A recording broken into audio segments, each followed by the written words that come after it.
My friend's dad had an aquarium in his basement. The first time I met Jason Warren was when I was partnered with him for a school project.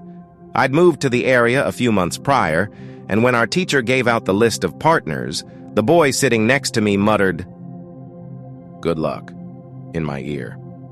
He looked at me almost sheepishly from across the room, and I felt a pang of empathy. I knew what it felt like to be treated like you were contagious. He was nervous and ducked his head to avoid making eye contact with me. His dad's rich. I mean, mega rich. Carly spoke with her mouth full at the lunch table, relishing the words more than the food. "You'd think that'd be good, right?" She rolled her eyes. "But he's also super shady. My parents told me to stay away from him, and I just made sure everybody else knew." Her pigtails shook with excitement that she had somebody new to tell. "So, now you know, right?" I chewed the hockey puck burger that was lunch and thought, "Now I know," I echoed. When I invited Jason around, he thought I was joking. I assured him I wasn't, and even when he rang the doorbell on my front porch, he looked like he was in the wrong place. My mother put down a plate of lasagna in front of him, and he ate like he was starving. It took him 3 weeks of coming around my house for him to realize that I wasn't trying to prank him. We were playing video games in my room, and he turned to me and blurted out, "Thank you for this. I don't want to be ungrateful. It's just that this has happened before and—" He broke off, his ears turning red. "Come round mine next week. I've got a big screen." Jason's big screen covered the entire wall. The house was so large it had an elevator to the top floor. It was floors on floors of marble and mounted heads of elephants and lions on the wall. His dad was a big collector of exotic animals, apparently, and his house looked like a museum for it. "The best thing," Jason told me happily, "is down in the basement." It was an aquarium. Not just an aquarium, an endless tangle of corridors and tanks with fish that glittered under neon lights. Some I'd never seen before, and I hesitated back when we looked over the top of the shark tank, and I saw a shadow twice my size lurking in the depths. Going to see the aquarium was one of my favorite things, but never when Jason's dad was there. He had a strange demeanor, and Jason cowered when he was in the room. One day, Jason told me there was something special in the aquarium, something new that I hadn't seen before. He was practically shaking from excitement. "Come over after school. I mean it. You won't want to miss it." I sat through the day nervous, my leg hitting my desk as I bounced it under the table. We walked through the fields to get back, and the more we discussed it, the more I had a feeling something was terribly wrong. Jason licked his palm and slicked back his hair. It was an out-of-place gesture, one that his father sometimes made. "My dad says it's dangerous, that I can't touch it whatever I do. We aren't even supposed to be down there." His voice suddenly had a conspiratory tone, and I hated it. I didn't want to be a part of whatever was going on in his head, especially if it involved pissing off his dad. Maybe I should get going. I tried to laugh it off. "Pretty sure my parents want me back." 5 minutes. That's all I'm asking. You'll never see anything like her again." The barrier I'd put in my head against it suddenly shifted. "Her?" I paused. "She looks just like a girl. She's naked." He half-whispered the last sentence, grinning at me like a Cheshire cat. The room was in the back, where I had never been before. We wove through mazes of anglers with their horrible gaping mouths open, angelfish floating through the halos of their tank spotlights. This tank was dark. I shivered in the cold, steel-beamed room, and Jason busied himself with a light switch, struggling to drag down the lever. My eyes strained into the pitchy black water, and a shiver went down my spine. "Got it!" Jason wrenched down the switch with a heavy clank that made me jump, and a small milky spotlight came from the bottom of the tank. My heart almost stopped when I saw a girl floating in the gray. Her red hair floated like seaweed around her face, so long it filled the tank like a hazy halo.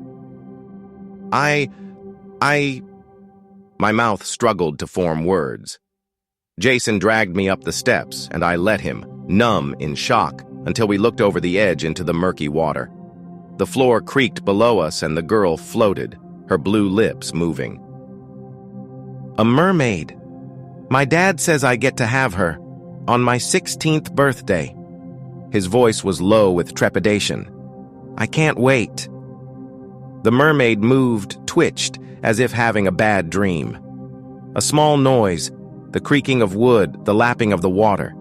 I peered deeper and my head buzzed as I saw the lacerations on her body. Don't worry, he says she loves it. Jason, I whispered hoarse, this isn't right. The mermaid's eyes shot open, her eyes glowing like twin moons, and Jason jumped back with a yell. My limbs felt like they were in a dream as I moved towards the tank, and I felt the wet floor soak through my jeans as I knelt over the water.